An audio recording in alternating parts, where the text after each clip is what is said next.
नमस्कार सभी किसान भाइयों को। मेरा नाम विक्रांत चौहान है और मैं माइको प्राइवेट लिमिटेड में राजकोट टेरेटरी में काम करता हूँ।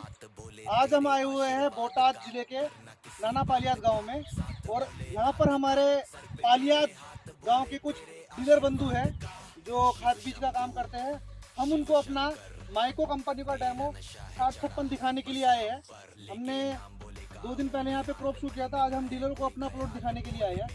तो मैं इस प्लॉट को दिखाने के बाद कुछ चर्चा करना चाहता हूं डीलर बंधु से जो उन्होंने इस प्लॉट को देख के महसूस किया। तो नमस्कार मुन्ना भाई। नमस्कार सर। तो मुन्ना भाई, आपको ये प्लॉट देख के क्या लगा? अभी क्या इसमें आपको देख के अच्छा लगा?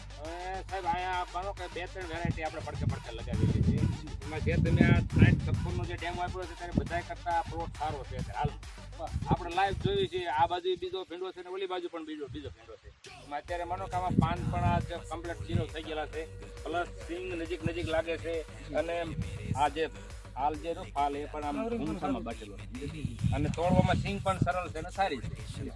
તો આપણે લાઈવ જોયું અહીં કણ। हमारे पास कुछ वाले बंधु भी ऐसा वालों को क्या लगा? दे नहीं अच्छी वैरायटी अच्छी। आने वाले 2 महीने अंदर आप